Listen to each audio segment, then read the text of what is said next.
د ملک د نورو سیمو په شان په تغبۍ کې هم که یو خوا د 14 اګست تیارې هم روانې دي نو بل خوا د قربانۍ دپاره څاروو میلې هم لګېدلې دي خو که بیا دغه څاروو تپوس وکړی شي نو دغه څاروو قیمتونه د اسمان سره خبرې کوي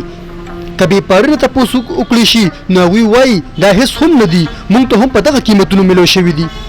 د کیمرامین شهباز دراني سره ملک شاذیب پښتو نیوز تغبۍ